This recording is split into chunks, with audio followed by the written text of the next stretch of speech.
जयकारा पौना हरि जी दा बोल सच्चे दरबार की जय। जयकारा सतगुरु महाराज सरकार नूर शबली जी दा बोल सच्चे दरबार की जय। जयकारा देवादिदेव महादेव जी दा बोल सच्चे दरबार की जय। जयकारा साईं प्यारे शाह जी दा बोल सच्चे दरबार की जय। अमर कथा सिद्ध बाबा बालकनाथ जी का चौथा पाठ हम आज आपको सुनाएंगे। आज हम आपको बताएंगे कि गुरु आराधना क्या है, गुरु भक्ति व गुरु किसे कहते हैं, और साथ में बताएंगे कि बाबा जी को चिमटा व सिंगी कैसे प्राप्त हुई।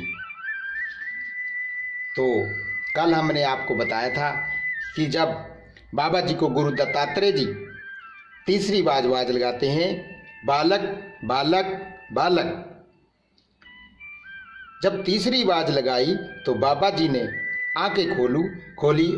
गुरु दत्तात्रेय जी ने कहा कि जब तक गुरु दीक्षा नहीं ली जाए तब तक पूजा में ध्यान नहीं लगता है। यानी नाम सिमरन के लिए गुरु का होना, गुरु आराधना बहुत जरूरी है। मनुष्य का शरीर जो है वो जल से शुद्ध होता है, मन जो है वो सत्य से शुद्ध होता है, मनुष्य की आत्मा जो है वो विद्या से शुद्ध होती है, बुद्धि जो है वो ज्ञान से शुद्ध होती है। ज्ञान हमें तभी मिल सकता है जब हमारे जो गुरु जी है वो परम ज्ञानी और ब्रह्म ज्ञानी हो। हमारी संस्कृति में, समाज में, साहित्य में गुरु हमेशा देवतुल्य रहे हैं। गु का अर्थ है अंधकार और रू का अर्थ है प्रकाश। यानी गुरु वो जो हमें ज्ञान देकर अंधकार से प्रकाश की ओर ले जाता है, हमारे जीवन की अनेक व्याधियों को, कष्टों को, दुखों को हमसे दूर कर देते हैं। हमारे मार्गदर्शन का अधिकार केवल गुरु के पास है। गुरु परम धन है। मनुष्य को चाहिए कि जो गुरु कहे, जो गुरु करे वह करना आवश्यक नहीं है। जो गुरु करे वह करना आवश्यक नहीं है, परंतु जो गुरु कहे वो करना आवश्यक है। परंतु बात आती है कि गुरु कैसा होना चाहिए।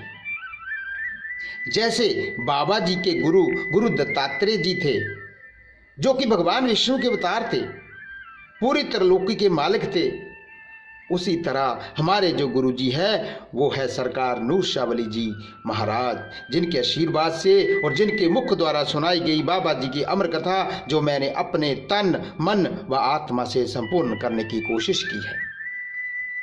जिसके चरणों में बैठने से तुम्हें शांति, संतोष, तृप्ति, सुख और आनंद मिले, जिसके चरणों में बैठने से तुम्हारे विकार शांत हो, वासनाएं शांत हो, वही गुरु है, यानी सदगुरु है। जिसके चरणों में बैठकर तुम्हारा ध्यान लगे, तुम्हारे भीतर आनंद संगीत बजने लगे, ज्ञान का आलोक फैलने लगे, तुम्हारे सारे पाप, सारे संताप, सारी पीड़ाएं, सारे दुख, क्लेश कटने लगे, बस जिसके चरणों में बैठकर तुम ये ज्ञान प्राप्त कर सको कि मैं कौन हूँ, मैं क्या हूँ, मैं किस लिए हूँ, मैं कहाँ से आया हूँ और मुझे कहाँ जाना है। जहाँ पर ये बातें जान सको वही गुरु है। गुरु ऐसा होना चाहिए जिसके चरणों में बैठकर तुम ये जान सको कि आत्मा क्या है, परमात्मा क्या है, ब्रह्म क्या है, भगवान क्या है, सत्य क्या है और शक्ति क्या है। गुरु वो होता है जो हमारी आत्मा को परमात्मा से मिलाता है। हर एक इंसान को सत्य का अनुभव स्वयं करना चाहिए, दूसरे के अनुभव पर विश्वास ना करें। सत्य का एकमात्र प्रमाण है उसका प्रत्यक्ष दर्शन। जो ये कहे कि मैंने देखा है और तुम नहीं देख सकते हो, उसे गुरु ना माने। और जो ये कहे कि तुम भी प्रयत्न करो, मैं तुम्हें दिखा सकता हूं, वही सच्चा गुरु है, उस पर विश्वास करो। सबसे बड़ा धर्म अहिंसा है, यानी कि हत्या ना करना। अहिंसा परमो धर्मा। और सबसे बड़ा दुष्कर्म पराई निंदा है, इसलिए भूलकर भी कभी किसी की निंदा ना करो, चुगली ना करो। दरिद्रता सबसे बड़ा दुख है। सुख का अर्थ है कोई अशांति ना रहे, सो सबसे बड़ा सुख संत मिलन में है। जैसे गंगा जल से शरीर अंदर और बाहर से शुद्ध होता है, पवित्र होता है, उसी प्रकार संतों के मिलन से मन और आत्मा को सुख पहुंचता है और शांति देता है। ज्ञानी का शत्रु अहंकार है, वो गिर सकता है। भगत तो विनम्र है, वो क्या गिरेगा। ज्ञान पुरुष है, माया स्त्री। ज्ञान माया पर मोहित हो सकता है, ज्ञान माया पर मोहित हो सकता है, तभी उसका पतन होता है, परंतु स्त्री स्त्री पर मोहित नहीं होती। इसलिए भक्ति पर माया का कोई प्रभाव नहीं पड़ता। अतः गुरु भक्ति व गुरु आराधना जरूरी है। मुझे ऐसे गुरु मिले हैं जो साक्षात भगवान है।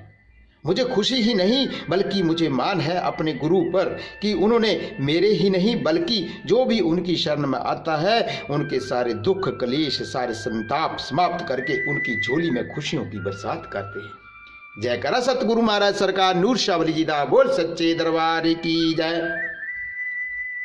जहां भी मैं याद करता हूं वहीं पर मुझे अपने गुरु जी के साथ मेरे साथ होने का मुझे एहसास करा देते हैं कि मैं तुम्हारे साथ हूं। ऐसे हैं हमारे गुरु जी सरकार नूर शावली जी। कहते हैं जीवित रहने के लिए सबसे जरूरी है भोजन और भोजन से जरूरी है पानी और पानी से भी ज्यादा जरूरी है वायु हवा और इससे भी ज्यादा जरूरी है आयु यानी दीर्घ आयु जो हमें गुरु जी के आशीर्वाद से मिल सकती है। अब आपने देखा कि जीवित रहने के लिए हमें भोजन पानी वायु और आयु जरूरी है, परंतु मरने के लिए कुछ भी जरूरी नहीं है। मौत बैठे बैठे कहीं भी आ जा सकती है। अतएव भगवान और मृत्यु हमेशा याद रखो। कभी भी कहीं भी किसी भी समय आपको भगवान किसी भी रूप में मिल सकते हैं, दर्शन दे सकते हैं और मौत भी कभी भी कहीं भी आपको कहीं भी आ सकती है। इस जगत में जितने भी संबंध है माँ बाप बहन भाई चाचा चाची मामा मामी वगैरह वगैरह सब स्वार्थ के हैं। बस एक संबंध ऐसा है गुरु का व शिष्य का जो एकदम निस्वार्थ है, जिसमें शिष्य के कल्याण की भावना होती है, मंगल की भावना होती है, क्योंकि शिष्य की सारी धारणा ही गुरु की कृपा पर खड़ी है। इसलिए गुरु आराधना बहुत जरूरी है। मैं अपने गुरु जी सरकार नूर शावली जी का एक छोटा सा सेवक हूं। मैं गुरु शब्द की व्याख्या नहीं कर सकता क्योंकि गुरु शब्द ही इतना बड़ा है, महान है। गुरु की आज्ञा का पालन करना, गुरु के बताए हुए मार्ग पर चलते रहना, गुरु की सेवा करना, किसी की निंदा ना करना, हमेशा गुरु मर्यादा में रहना, बड़ों का सम्मान करना, छोटों को प्यार करना और किसी की आत्मा को ना दुखाना ही एक अच्छे शिष्य के अच्छे गुण होते हैं। हमेशा आत्मा की आवाज को सुनो, आत्मा की आवाज को कभी ना दबाओ, क्योंकि आत्मा की आवाज ही परमात्मा की आवाज है। परम आत्मा यानी परमात्मा एक अखंड ज्योत है। आत्मा उस ज्योत का ही अंश है। जब हमारी आत्मा परमात्मा में मिल जाती है तो उसमें मिल करके खुद आत्मा खुदा के समान हो जाती है और हमें जन्म मरण के बंधन से मुक्ति मिल जाती है, यानी मोक्ष प्राप्त हो जाता है। यही सचखंड का रास्ता है, यानी सच बोलना व आत्मा की आवाज कभी ना दबाना, किसी को दुख ना देना ही सच्ची गुरु भक्ति है। गुरु दत्तात्रेय जी के प्रवचन सुन करके बाबा जी ने गुरु दत्तात्रेय जी को अपना गुरु बना लिया, यानी गुरु दीक्षा ले ली, गुरु नाम दान ले लिया। अब कई दिन महीने बीत जाते हैं। गुरु दत्तात्रेय जी ने सोचा कि ये बालक पहले से भी बड़ा करामाती है और मैंने भी इसे गुरु दीक्षा दे दी है, क्यों ना हम इस बालक की परीक्षा ली जाए। उन्होंने अपने शिष्यों को बुलाया और कहा कि जाओ गांव गांव में जा करके ये संदेशा फैला दो कि गुरु दत्तात्रेय जी ने जग रचाया है, भंडारा रचाया है। जो भी भंडारे में जो भी योगदान देना चाहते हैं वो सारा इकट्ठा करके ले आओ।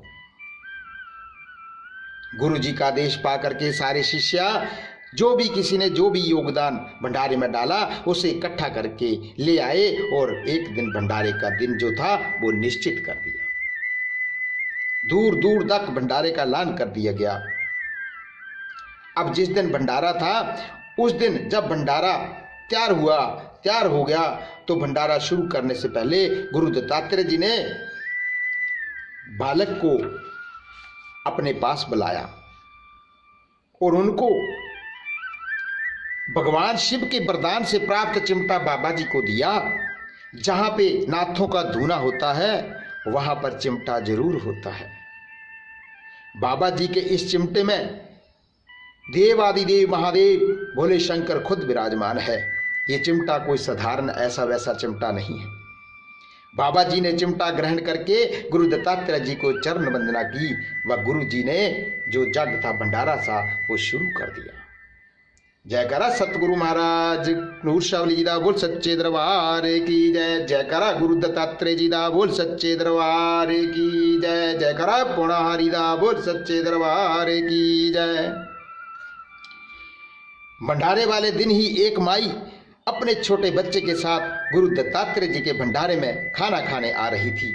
जो रास्ता था वो जंगल से होते हुए गुरु दत्तात्रेय जी के आश्रम में पहुंचता था। उस जंगल में एक कोरी राक्षस ने उस माता के बच्चे को उठा लिया और घोर जंगल की ओर भाग गया।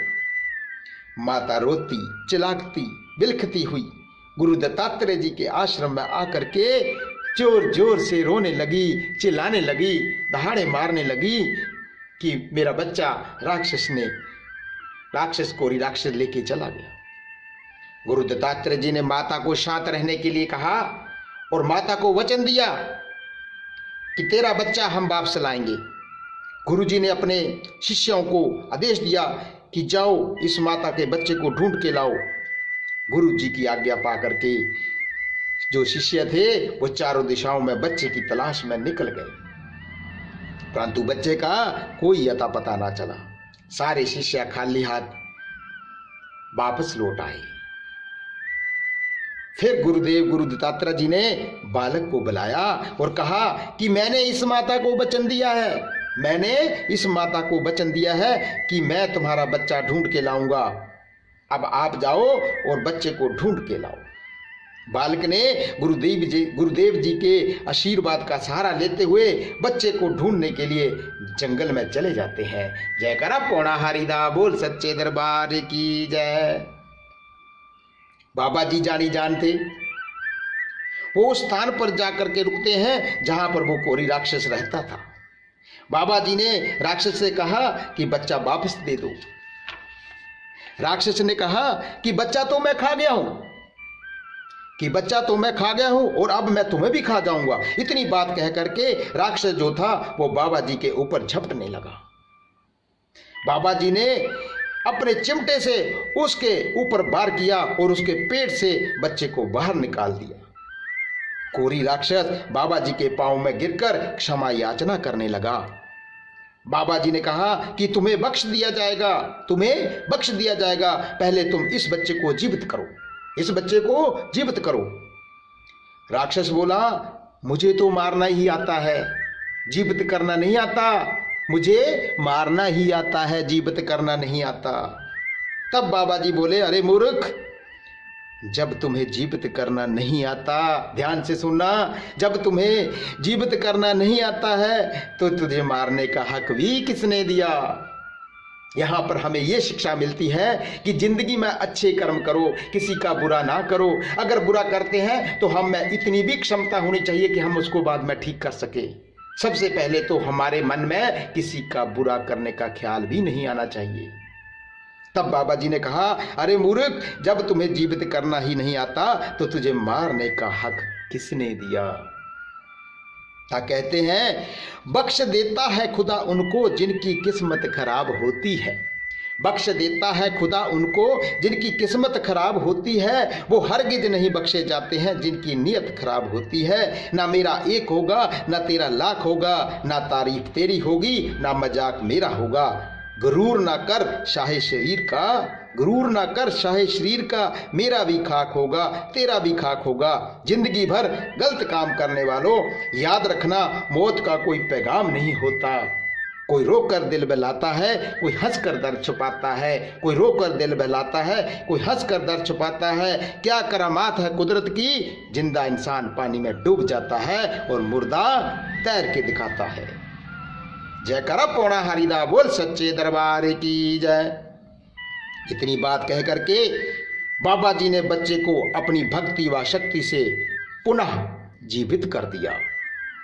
मरे हुए बच्चे को दोबारा जीवदान दिया और फिर बाबा जी ने राक्षस से कहा कि आज के बाद तुम किसी को नहीं मारोगे और अपनी भूख मिटाने के लिए तुम्हें कोर प्याला ही काफी है और तुम आज से इसी दायरे में रहोगे।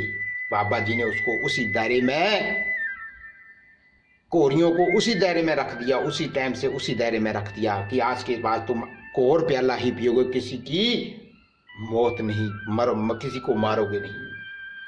बाबा जी बच्चे को साथ लेकर के जिंदा कर करके, मरे हुए बच्चे को जीवदान दे करके, उसके हड्डियों को दोबारा अपनी शक्ति भक्ति से जिंदा करके उस बच्चे को, बाबा जी बच्चे को साथ लेकर के गुरु दत्तात्रेय जी के पास आ गए। बाबा जी की इस करामात को देख करके गुरुदेव बड़े प्रसन्न हुए। उन्होंने अपने धूने में से तोते की पट की हड्डी निकाल करके बाबा जी के गले में डाल दी। बाबा जी ने पूछा, गुरुदेव ये क्या है? तो गुरु दत्तात्रेय जी ने कहा कि बालक, तुम्हारा जन्म इस तोते के अमर होने से ही हुआ था और ये तुम्हारे नाम की सिंगी है। यहां से बाबा जी की जो थी वो सिंगी बनी थी, जो हम अब अपने गले में डालते हैं, सोने की चांदी की। उस टाइम वो तोते के हड्डी की, पट के हड्डी की सिंगी जो गुरु दत्तात्रेय जी ने बाबा जी के गले में डाली थी। जो इंसान आने वाले समय में तुम्हारे नाम की ये सिंगी धारण करेंगे, उन्हें किसी भी भूत प्रेत व राक्षस का भय नहीं रहेगा। तब से बाबा जी की ये सिंगी बनी थी। गुरु दत्तात्रेय जी से आज्ञा लेकर के बाबा जी उनके आश्रम से निकल पड़ते हैं और फिर एक दिन बाबा जी पहाड़ियों से, जंगलों से घूमते फिरते हुए बड़सर के नजदीक गांव बुजड़ी में आकर के गुरुने के पेड़ के नीचे समाधि लगा करके बैठ जाते हैं। एक छोटा सा बालक इतनी कम आयु में जोगी के बारे में देख करके लोग आश्चर्यचकित रह जाते थे। लोग दूर दूर से इस छोटे से जोगी को देखने आते थे। आहिस्ता आहिस्ता ये बात आसपास के गांव में फैल गई कि एक छोटा सा बालक, मन को मोहने वाली जिसकी प्यारी सी सूरत है, जोगी के बाने में गांव बुजड़ी में एक घुरने के पेड़ के नीचे समाधि लगा करके बैठा है और शिव का जाप करता है, ओम नमः शिवाय, ओम नमः शिवाय, ओम नमः शिवाय। आसपास की औरतें घर का काम पूरा करके बालक के लिए दूध का गिलास, भोजन लेकर के आती और वहां पर बैठ जाती है कि कब ये जोगी बालक समाधि से उठेगा तो हम इसे दूध का भोग लगाएंगे। परंतु जोगी के समाधि से उठने से की तांग में समाधि के उठने की तांग में सुबह से शाम और शाम से रात, रात से सुबह हो जाती, परंतु जोगी समाधि से नहीं उठते हैं। वो औरतें दूध व भोजन वहीं पर रख करके चली जाती है कि जब ये उठेगा तो खा लेगा। परंतु जब वो दूसरे दिन आती तो देखती है कि बाबा जी तो समाधि में लीन है और दूध व खाना वैसे का वैसा ही पड़ा हुआ है।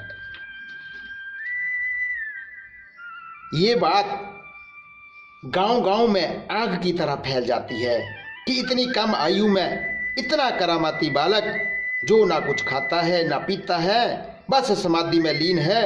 बात फैलती फैलती माँ रत्नों के कानों तक भी पहुंच जाती है। माँ रत्नों जो थी वो तलाइयों में रहती थी, बहुत गरीब थी।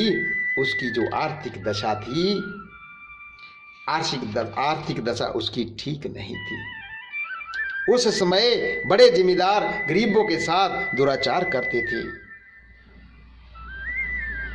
जब लोगों से माता रत्नों को बालक के बारे में पता चला तो वो भी एक दिन रोटी ते दूध लेकर के बालक जोगी का पता पूछते पूछते गांव बुजड़ी में आ जाती है। बाबा जी का पता पूछते पूछते माता रत्नों बाबा जी के पास आ जाती है। जयकारा पौना हरिदा बोल सच्चे दरबार की जय। तो आज मैं यहीं पर इस कथा को विराम लगाता हूं। इसका अगला पाठ मैं आपको कल सुनाऊंगा। आपसे अनुरोध है कि आप इस कथा का सच्ची लगन, श्रद्धा, विश्वास व धैर्य और समर्पण भाव से इसका श्रवण करें,